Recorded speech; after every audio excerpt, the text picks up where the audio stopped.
नमस्कार प्यारे बच्चों, स्वागत है आपका मेरे साथ हमारे आज के लेक्चर में। यानी कि आज मैं आपकी केमिस्ट्री टीचर आपके लिए लेके आई हूँ। हमारा जो चैप्टर चल रहा था क्या, रासायनिक बल गतिकी, तो उसमें हम आगे बढ़ते हुए आज क्या पढ़ेंगे, आज हम पढ़ेंगे शून्य कोटि अभिक्रिया के बारे में। ठीक है, हमने देखो बहुत सारी चीजें जानी और समझी। हमने क्या क्या पढ़ लिया बच्चों? हमने देखा कि किस तरह से अभिक्रिया के वेग को ज्ञात किया जाता है ना, उसको प्रभावित करने वाले कारकों के बारे में समझा, और हमने ये भी देखा कि किस तरह से सांद्रता परिवर्तित जब हम कर रहे हैं अभिकारक की, तो किस तरह से अभिक्रिया का वेग जो है वो अलग अलग तरह से प्रभावित हो रहा है। ठीक है, तो ये सब हमने देख लिया और समझ लिया। अब हम आज पढ़ने वाले हैं शून्य कोटि की अभिक्रिया। ये आपको मैं पहले भी बता चुकी हूँ, यानी एक मैंने हिंट आपको दिया था कि शून्य कोटि अभिक्रिया क्या होती है और प्रथम कोटि कौन सी होती है ना, और उनकी यूनिट्स भी हमने देखी थी, अगर आपको याद हो तो।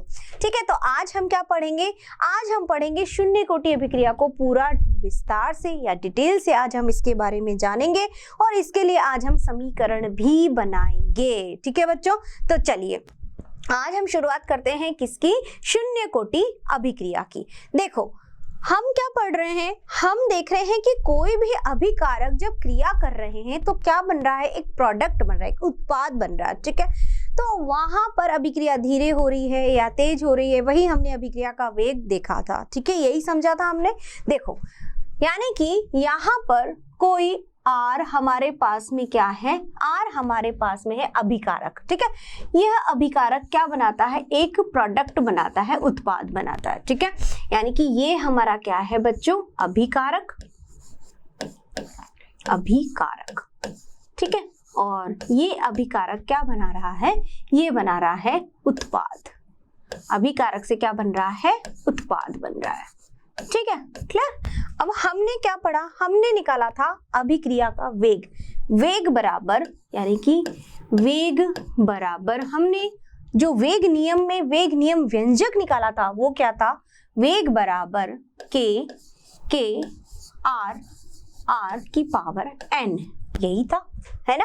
और ये n ही हमारा क्या है, n हमारा है संपूर्ण अभिक्रिया कोटि, है ना, संपूर्ण अभिक्रिया कोटि। ठीक है, अब अगर n का मान अगर क्या हो, 0 हो, n का मान क्या हो, 0, तो n का मान 0 होने का मतलब क्या है, कौन सी अभिक्रिया हुई, शून्य कोटि। कौन सी हुई, शून्य कोटि अभिक्रिया।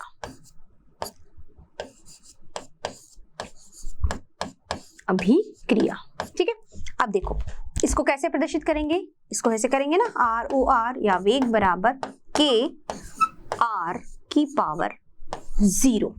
ठीक है, यानी कि यहाँ पर हम इसको लिख सकते हैं क्या, कि ROR या वेग बराबर क्या हुआ, K, और K क्या हमारा क्या है, K है यहाँ पे वेग स्थिरांक है। ठीक है, यानी कि हमें पता है कि K क्या है, हमारा वेग स्थिरांक है। तो ROR अभिक्रिया का वेग किसके बराबर हुआ, वेग स्थिरांक के बराबर हुआ। यानी कि जब हमारी अभिक्रिया शून्य कोटि की अभिक्रिया है, यानी कि n का मान क्या है, 0 है, तब उस केस में शून्य कोटि अभिक्रिया के लिए अभिक्रिया का वेग स्थिरांक के बराबर होगा। यानी कि जो वेग स्थिरांक होगा वही अभिक्रिया का वेग होगा। ठीक है, तो अब वेग स्थिरांक नाम से ही पता चलता है कि स्थिर है, कांस्टेंट वैल्यू है, कांस्टेंट है ना। K मतलब क्या है, रेट कांस्टेंट, यानी कि फिक्स्ड वैल्यू, स्थिरांक है। ठीक है, अब यहाँ पर जो K का मान जो है वो परिवर्तित नहीं होता है। ठीक है, अगर K का मान परिवर्तित नहीं होगा तो ROR यानी कि अभिक्रिया का वेग भी परिवर्तित नहीं होगा। कहने का मतलब क्या है कि हम यहाँ पर कितनी भी सांद्रता परिवर्तित करें अभिकारक की, वेग पर कोई प्रभाव नहीं पड़ेगा। क्यों? क्योंकि वेग किसके बराबर आ रहा है, K के बराबर आ रहा है। ठीक है, और K जो है एक कांस्टेंट वैल्यू है, यह किससे प्रभावित होगी, यह प्रभावित होगी सिर्फ और सिर्फ ताप से, जो हम आगे पढ़ेंगे ताप के प्रभाव में, ठीक है, आर्हेनियस सिद्धांत में। तो यह प्रभावित होगी सिर्फ ताप से, K की वैल्यू। तो यहाँ पे अगर हम बात करें शून्य कोटि अभिक्रिया के लिए, तो अभिक्रिया का वेग जो होगा वो K के बराबर होगा। K कांस्टेंट और स्थिरांक वैल्यू है, ठीक है। अब देखो, यानी कि हम ये कह सकते हैं कि अगर हम ग्राफ बनाएं, अगर हम इस तरह से एक ग्राफ बनाते हैं, किसके बीच में ग्राफ बनाते हैं, सांद्रता R और वेग के मध्य, वेग, तो हमें क्या मिलेगा, हमें एक सीधी रेखा मिलेगी। इसका मतलब क्या हुआ कि सांद्रता में कोई भी परिवर्तन करो, वेग में कोई परिवर्तन नहीं होगा, ठीक है। यानी कि वेग जो है वो R पर निर्भर नहीं कर रहा है, R पे डिपेंड नहीं कर रहा है, ठीक है। यही चीज अगर हम समय के साथ निकालें, यानी t के साथ निकालें, टाइम के साथ निकालें वेग, तब भी क्या होगा, तब भी हमें एक सीधी रेखा मिलेगी। आई मेरी बात समझ में? कहने का मतलब क्या है, कहने का मीनिंग ये है कि जब हमारी शून्य कोटि की अभिक्रिया है, तो शून्य कोटि की अभिक्रिया के लिए यहाँ पर n की वैल्यू क्या हो गई, 0 हो गई। तो हमारा जो वेग है वो किसके बराबर हो गया, K के बराबर। और K क्या है, वेग स्थिरांक है, और वेग स्थिरांक एक कांस्टेंट वैल्यू है, ठीक है। तो यहाँ पर अभिक्रिया का जो वेग है वो अभिकारक की सांद्रता से प्रभावित नहीं होगा। आप कितनी भी सांद्रता परिवर्तित कीजिए, कुछ भी कीजिए, इस वेग को कोई इफेक्ट नहीं होगा, कोई प्रभाव नहीं पड़ेगा, ये बिल्कुल एक लाइन में चलता चला जाएगा, ठीक है। चाहे आपने यहाँ पे R यानी सांद्रता बढ़ा रहे हो, लेकिन फिर भी ये वही वैल्यू आएगी, एक फिक्स वैल्यू रहेगी। क्यों रहेगी, रीजन मैंने आपको बताया कि ROR किसके बराबर आ रहा है, यहाँ पे K के बराबर। यही चीज थी। आप सोचो थोड़ा टाइम वेट कर लेते हैं अपन, चलो 1 मिनट, 2 मिनट, 3 मिनट, लेकिन टाइम कितना भी बीत जाए, यहाँ पर ये इससे भी प्रभावित नहीं होगा। ये K का वैल्यू जो है ये सिर्फ और सिर्फ इफेक्ट इसका होगा ताप का, जो हम आगे बाद में पढ़ेंगे, ठीक है। तो ये बातें हुई हमारी यहाँ पे। यहाँ तक आपको समझ में आ गया होगा कि शून्य कोटि अभिक्रिया क्या होती है। यहाँ पर हम n का मान निकाल चुके हैं, पहले हम वेग नियम में पढ़ चुके हैं, x + y = n होता है, और हमने यह फॉर्मूला भी हमने वेग नियम में निकाला था, ठीक है। तो n बराबर 0 रखने पर कौन सी अभिक्रिया हो गई है, शून्य कोटि अभिक्रिया। और शून्य कोटि अभिक्रिया के लिए जब हमने इस तरह से फॉर्मूला निकाला तो हमारे वेग किसके बराबर हुआ, वेग स्थिरांक के बराबर, ठीक है। चलो अब हम क्या कैलकुलेट करेंगे, अब हम करेंगे इसके लिए समाकलित समीकरण, यानी कि शून्य कोटि अभिक्रिया के लिए अब हम निकालेंगे समाकलित वेग समीकरण, ठीक है। यानी कि शून्य कोटि अभिक्रिया के लिए क्या कैलकुलेट करेंगे, समाकलित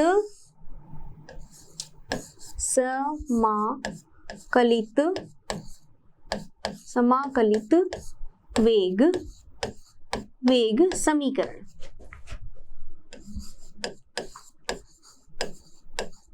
समीकरण निकालेंगे किसके लिए, शून्य कोटि अभिक्रिया के लिए, ठीक है। अब देखो, अगर आपको पता हो थोड़ा सा, हमने एक चीज पढ़ी थी, औसत वेग और तात्क्षणिक वेग जब हमने पढ़ा था, तब हमने क्या कहा था, हमने कहा था कि अभिक्रिया का वेग यानी कि वेग बराबर हमने निकाला था, क्या निकाला था,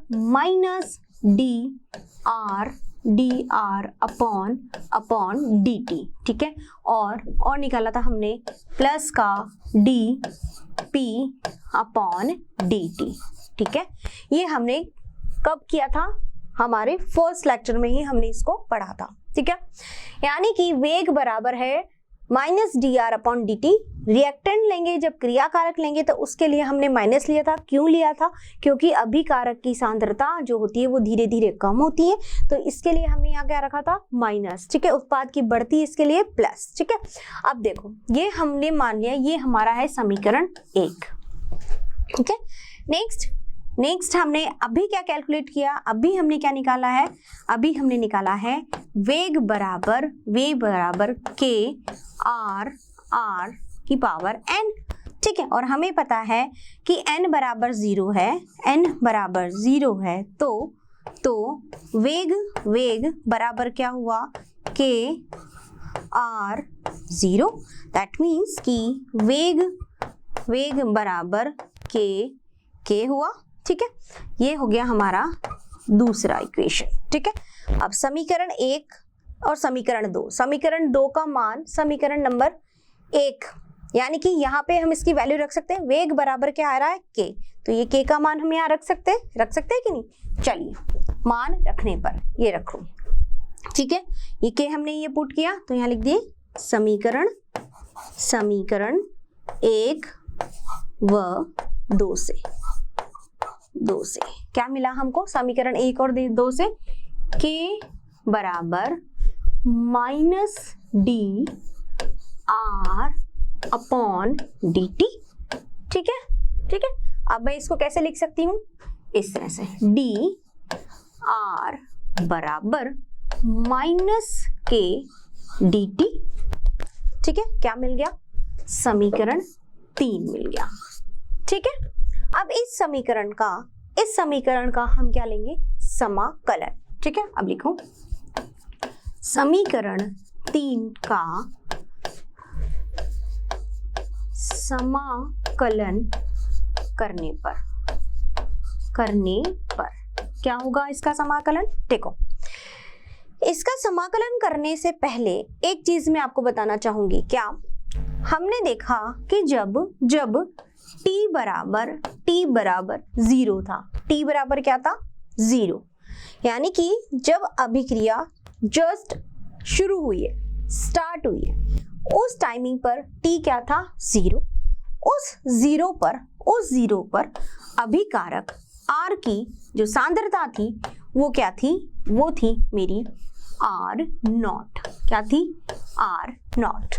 ठीक है, यानी कि जब अभिक्रिया शुरू हुई थी t बराबर 0 पर, तो अभिकारक की जो सांद्रता थी वो थी R0। ठीक है, t बराबर, यानी कि जब टाइम हुआ t, मान लेते हैं टाइम पहले था 0, फिर कोई टाइम हुआ t कुछ भी 1 2 3 4 5 6 जो भी सेकेंड हम लिखते हैं। ठीक है, तो t बराबर हमारा टाइम था t, तब उस केस में वहां पर हमारे अभिकारक की जो सांद्रता थी वो हो गई RT।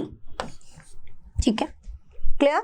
यानी कि कहने का मतलब क्या है कि हमने जैसे ही अभिकारक लिए, अभिक्रिया शुरू हुई, उस समय पर t बराबर 0 था। ठीक है, यानी अभिक्रिया को हम स्टार्ट कर रहे हैं बस 0, तो उस समय अभिकारक की सांद्रता क्या है, R0। फिर कुछ समय पश्चात, उस कुछ समय को हमने नाम दिया t। कुछ समय कुछ भी हो सकता है, 10 सेकंड बाद या 20 सेकंड बाद या 15 सेकंड बाद, तो उसको हमने दे दिया एक टाइम t, कि टाइम t पर उस टाइम पर अभिकारक की सांद्रता क्या है, RT, हमें नहीं पता कितनी है, हमने लिख दिया बस यहाँ पर क्या है, RT। ठीक है, अब हमने क्या किया, अब हम इसका करेंगे क्या, समाकलन। किसका, dr बराबर माइनस के dt का। ठीक है, तो यहाँ आएगा नहीं, इसलिए हम नेक्स्ट पेज पे करते हैं। ठीक है, dr बराबर माइनस के dt। ठीक है, यही है हमारे पास में है dr बराबर माइनस के dt। ठीक है, इसका हम क्या कर रहे हैं, समाकलन। क्या कर रहे हैं, समाकलन।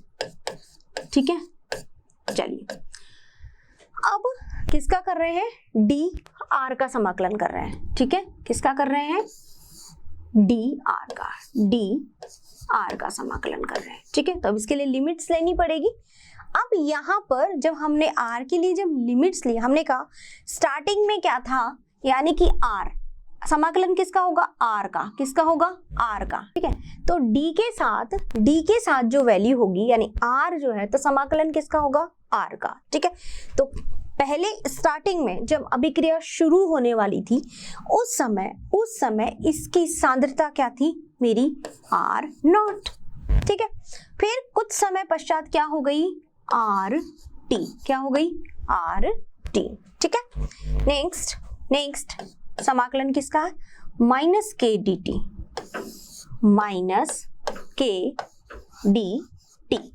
ठीक है, अब माइनस के dt के लिए टी बराबर, अब यहाँ पे किसका होगा, डी के साथ कौन है, टी, डी के साथ कौन है, टी, तो समाकलन किसका होगा यहाँ पे, टी का।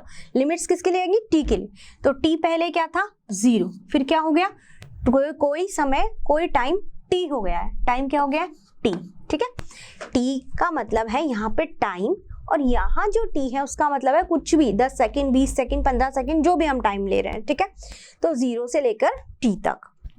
आई मेरी बात समझ में, फिर से सीख लीजिए। हमने इक्वेशन 1 और इक्वेशन 2 से ये समीकरण बनाया डी आर बराबर माइनस के डी टी, ठीक है। अब हमने इसका किया क्या, समाकलन किया। अब समाकलन किसका होता है, जो डी के साथ है, डी के साथ कौन है, आर, तो डी के साथ आर है तो इसका हमने समाकलन किया। तो आर पहले कौन था, आर नॉट, फिर क्या हुआ आर टी, यानी किसी टाइम टी पर वो हो गया आर टी, ठीक है। अब यहाँ पे हमने इसका समाकलन के लिए हमें क्या चाहिए, हमें एक लिमिट चाहिए ना, तो लिमिट्स तो लिखनी पड़ेगी, लोअर लिमिट अपर लिमिट, ठीक है। अब यहाँ पे इसी तरह से के डी टी के लिए भी हमने डी के साथ कौन है टी, तो समाकलन किसकी बनेगी, टी, टी पहले क्या था 0, फिर क्या हुआ कोई टाइम टी हुआ, ठीक है। अब इसके लिए डी आर का समाकलन क्या होता है, आर, क्या होता है आर, ठीक है। और डी के साथ जो भी वैल्यू होगी ना, d z d y d x, तो समाकलन में क्या आ जाएगा एक्स वाई जेड जो भी हम उसके साथ होगा, तो इसका क्या हो जाएगा समाकलन आर, ठीक है। कहाँ से हुआ, आर टी से, यानी आर नोट से आर टी तक, ठीक है, बराबर माइनस के बाहर आ जाएगा, ठीक है। इसके लिए क्या हुआ यहाँ पे टी, और कहाँ से टाइम 0 से टाइम टी पर, ठीक है, 0 से टाइम टी तक पहुंचाइए। ये आर नॉट था, यानी कि स्टार्टिंग में अभिकारक की सांद्रता क्या थी, आर नॉट। जैसे जैसे टाइम टी हुआ, कोई भी टाइम टी हुआ तो उस पे हो गई सांद्रता इसकी आर टी। ठीक इसी तरह से टाइम हमारा पहले 0 था, 0 टाइम था, उसके बाद हमने उसको बढ़ाया तो टी, ठीक है। तो अब हमारे पास में क्या निकल के आ जाएगा, यहाँ पे upper limit minus lower limit, यानी कि r t minus r naught बराबर minus k and then t minus 0, ये हुआ। सो सॉल्व करेंगे क्या आएगा, आर टी माइनस आर 0 बराबर माइनस के टी, ठीक है, क्लियर। तो अब हमें क्या निकालना है, हमें तो आर टी, यानी कि आर टी बराबर हमारे पास हो जाएगा माइनस के टी प्लस आर नॉट, और यही है हमारा शून्य कोटि अभिक्रिया के लिए समीकरण। शून्य कोटि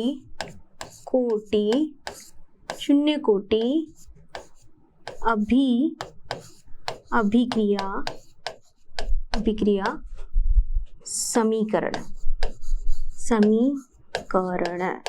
ठीक है। तो शून्य कोटि अभिक्रिया के लिए ये हमारा समीकरण आर टी बराबर माइनस के टी प्लस आर नॉट, ठीक है। तो इसको इस तरह से कैसे, जब हम इसको ग्राफ के रूप में देखेंगे, ग्राफ बराबर क्या होता है, y बराबर एम एक्स प्लस सी, यही होगा, ठीक है। तो y बराबर एम एक्स प्लस सी में अगर हमारे पास m की वैल्यू दो तरह से होगी, m की वैल्यू दो तरह से कैसे होगी, देखो m बराबर पॉजिटिव भी हो सकती है और m बराबर क्या हो सकता है, नेगेटिव भी, ठीक है। m क्या होता है, m है यहाँ पर हमारा स्लोप, क्या होता है, स्लोप, ठीक है, m होता है यहाँ पे स्लोप। तो y बराबर एम एक्स प्लस सी, जब स्लोप की यहाँ पे बात करेंगे, ग्राफ की यहाँ पे बात करेंगे, तो m का मान पॉजिटिव भी हो सकता है, m का मान नेगेटिव भी हो सकता है, ठीक है। तो अगर हमारे पास में जो ग्राफ होता है बच्चों, वो इस तरह से होगा, ये ऐसे ग्राफ, ठीक है, इस तरह से, ठीक है।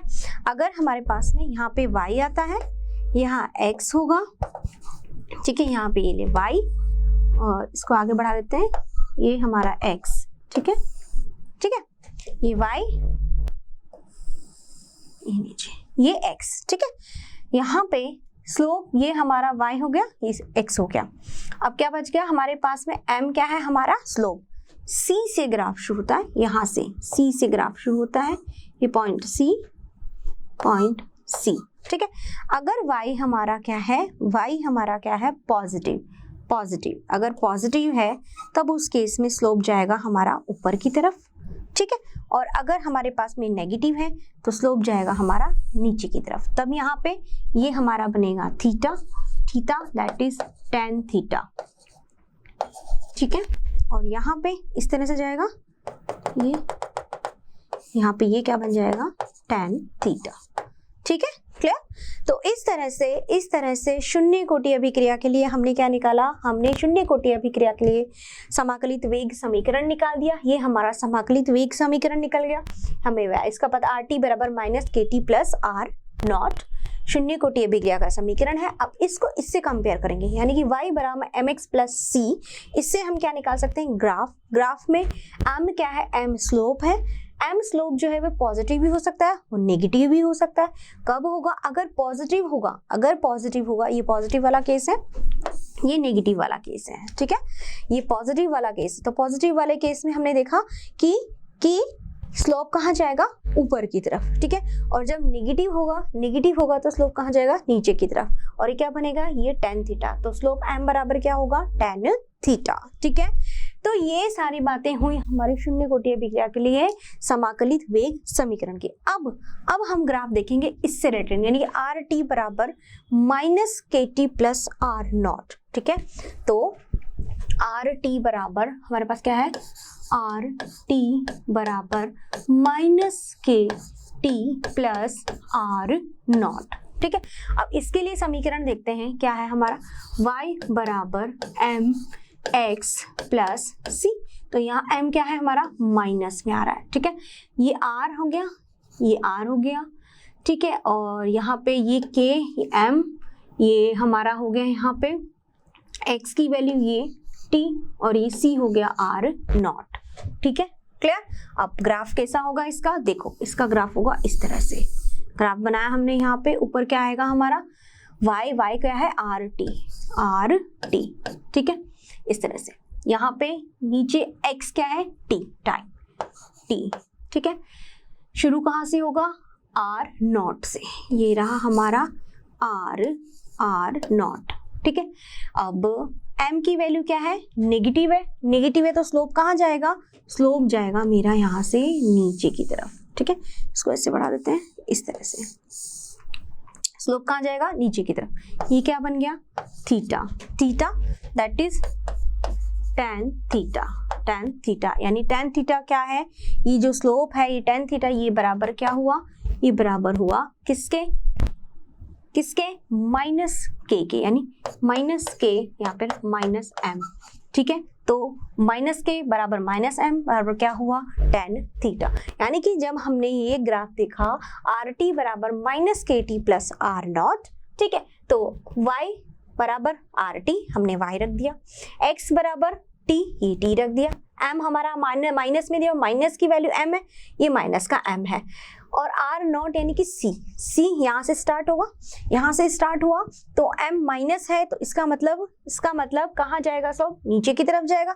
और ये थीटा वैल्यू किसके बराबर होगी, k, यानी कि वेग स्थिरांक के बराबर होगी, यानी थीटा का मान आ जाएगा, तो मतलब हमारा यहाँ पे किसका मान आ गया, k का मान आ गया, ठीक है।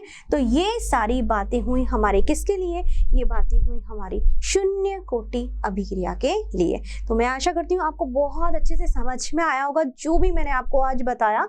तो ये था हमारा शून्य कोटि अभिक्रिया के लिए समाकलित वेग समीकरण, ठीक है बच्चों। अब क्या ज्ञात करेंगे, अब हम ज्ञात करेंगे क्या, इसकी अर्ध आयु, यानी शून्य कोटि अभिक्रिया के लिए अब हम बात करेंगे इसकी अर्ध आयु की, ठीक है। तो अब हम देखते हैं शून्य कोटि अभिक्रिया की अर्ध आयु, ठीक है। तो शून्य कोटि की अभिक्रिया जो होती है उसके लिए अर्ध आयु क्या होता है, जैसे कि नाम से ही पता चलता है अर्ध आयु यानी आधी आयु। अब आधी आयु किसकी, यहाँ पे अभिक्रिया की, ठीक है। तो क्या लिखेंगे हम हेडिंग शून्य कोटि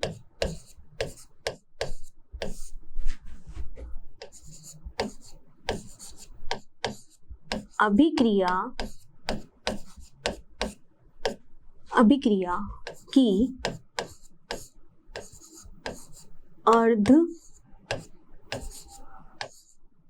अर्धायु, ठीक है, यानी शून्य कोटि अभिक्रिया की अर्ध आयु यानी कि आधी आयु किसकी हो रही है, शून्य कोटि अभिक्रिया की। ठीक है, देखो जब हमारा t बराबर क्या था 0, t बराबर क्या था 0 यानी कि अभिक्रिया स्टार्ट हुई है, उस समय पर हमारे जो अभिकारक थे उसकी सांद्रता क्या मानी थी हमने, R0। ठीक है, यानी कि जस्ट अभिक्रिया जब शुरू हुई है उस समय पर अभिकारक की सांद्रता है R0। ठीक है, अब देखो हम कह रहे हैं अर्ध आयु। अर्ध आयु से क्या मतलब है, अर्ध आयु से मतलब है कि प्रारंभिक जो सांद्रता है किसकी अभिकारक की, तो अभिकारक की सांद्रता को आधा होने में जो समय लगा है वही है इसका अर्ध आयु। समझ में आई, यानी कि किसी भी अभिक्रिया की जो हम सांद्रता ले रहे हैं अभिकारक की, ठीक है, यानी किसी अभिक्रिया के लिए अभिकारक की सांद्रता को आधा होने में लगने वाला समय क्या कहलाता है, उस अभिक्रिया के लिए अर्ध आयु कहलाता है। ठीक है, यानी कि यहाँ पे मान लीजिए उसको हमारे पास में आधा होने में जो टाइम था वो यानी कि t बराबर क्या हुआ हाफ, क्या हो गया हाफ, आधा समय। ठीक है, तो t बराबर जब हाफ हुआ तो उस समय हमारे पास इसकी जो सांद्रता थी वो भी क्या हो गई R0/2। ठीक है, यानी इस प्रारंभिक सांद्रता को आधा होने में, इस सांद्रता को आधा होने में, ये सांद्रता थी हमारे पास में, इस सांद्रता को आधा होने में, कम होने में जो समय लगा वही उसकी क्या है, अर्ध आयु। ठीक है, तो हम क्या लिख सकते हैं, हम क्या लिख सकते हैं, अभिकारक की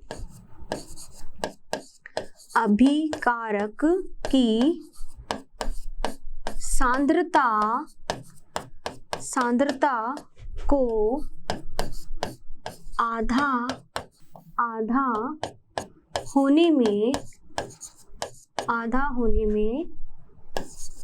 होने में लगा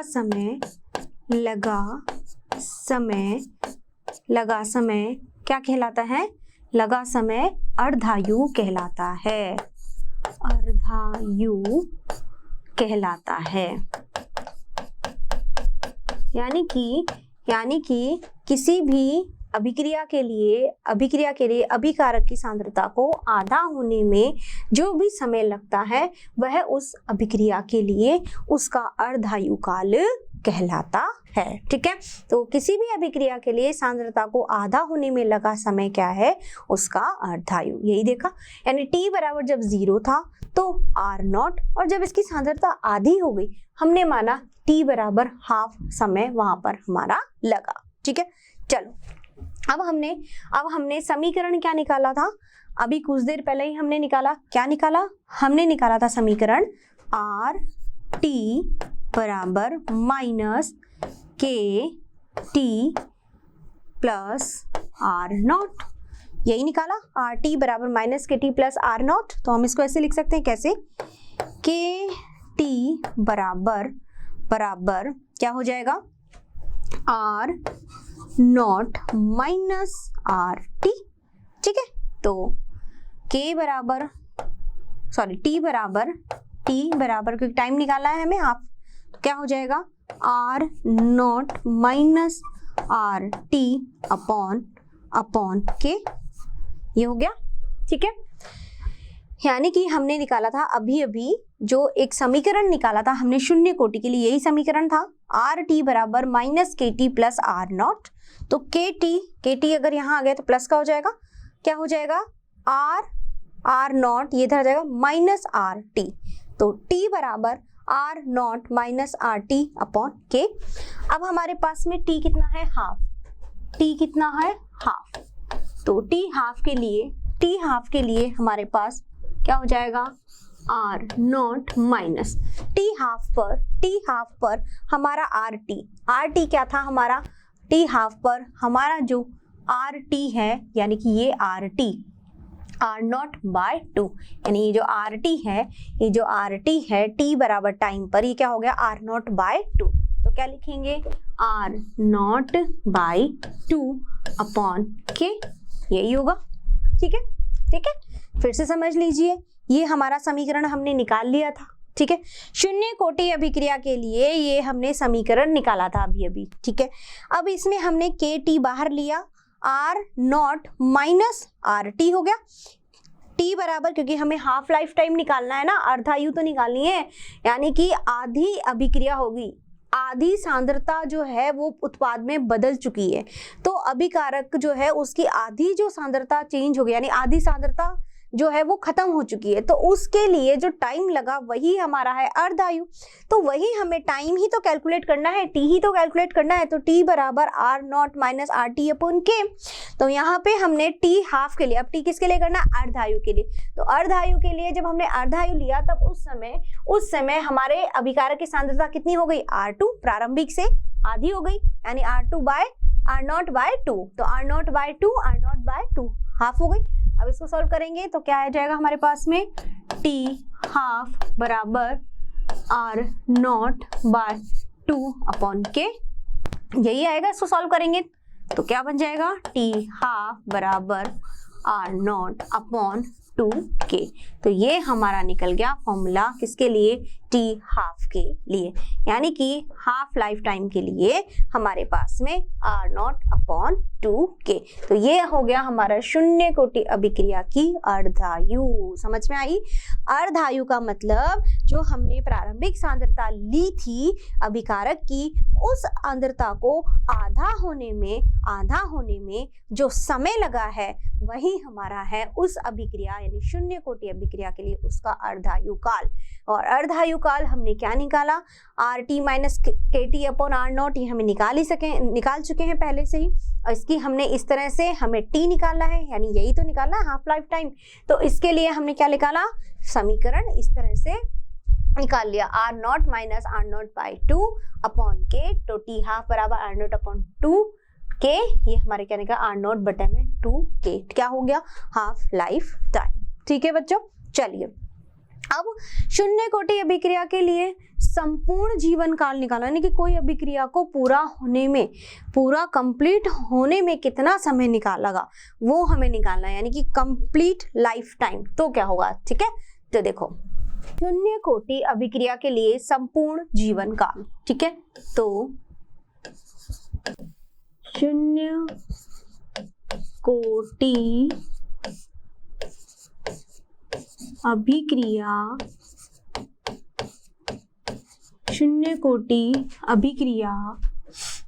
के लिए संपूर्ण जीवन काल यानी कि होल लाइफ टाइम इसका कितना होगा। देखो इसके लिए संपूर्ण जीवन काल करेंगे तो जब t बराबर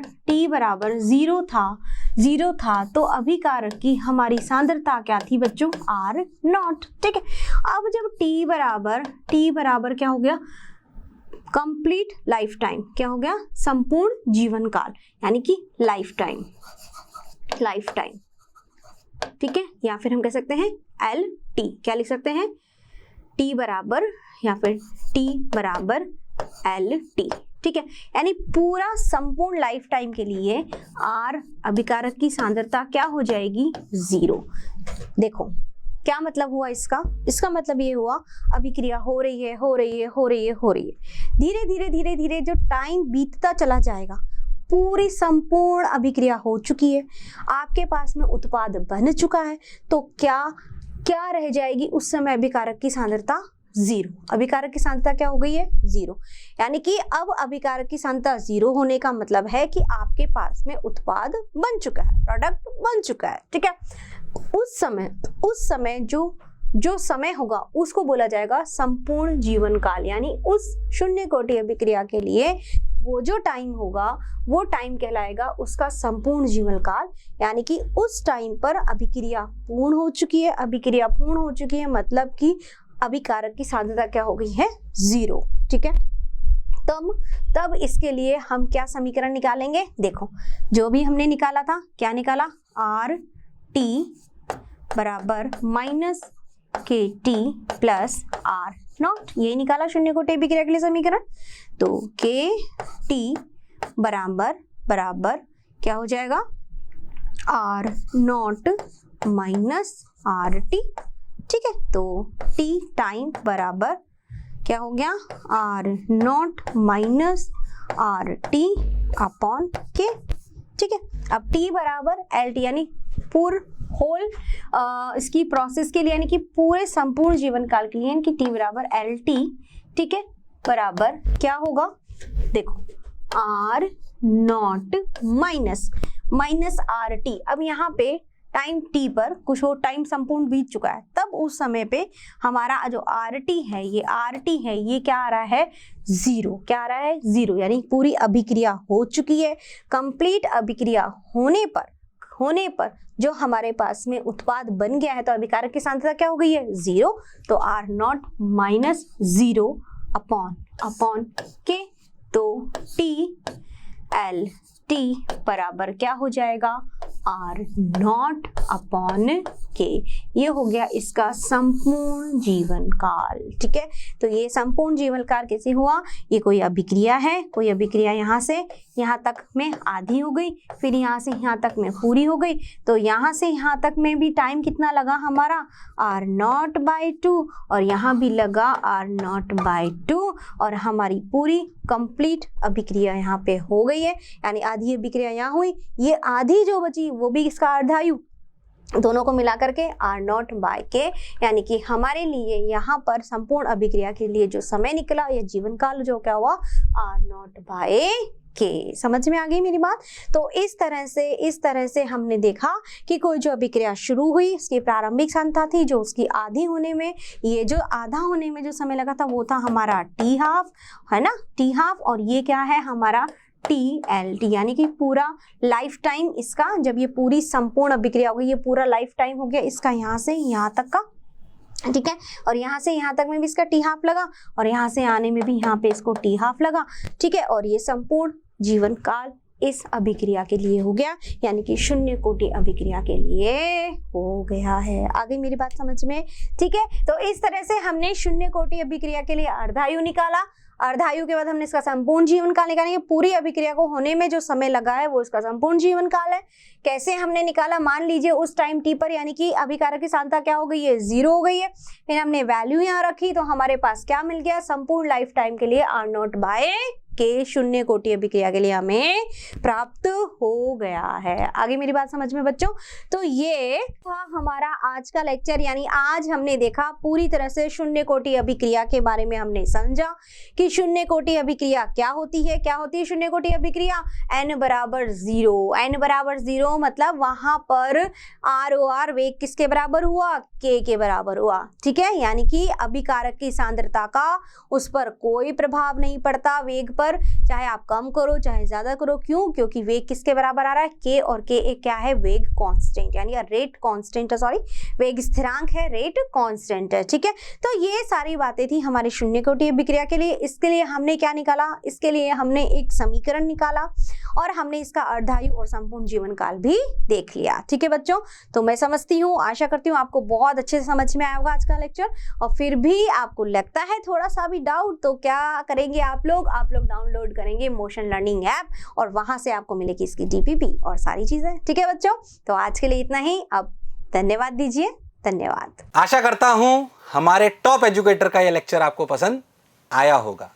अगर पसंद आया है तो वीडियो को लाइक करिए, चैनल को सब्सक्राइब करिए और शेयर भी करिए, क्योंकि ज्ञान बांटने से बढ़ता है और सही बताऊं तो पुण्य भी मिलता है। मुझे सुनने के लिए बहुत बहुत धन्यवाद। Thank you.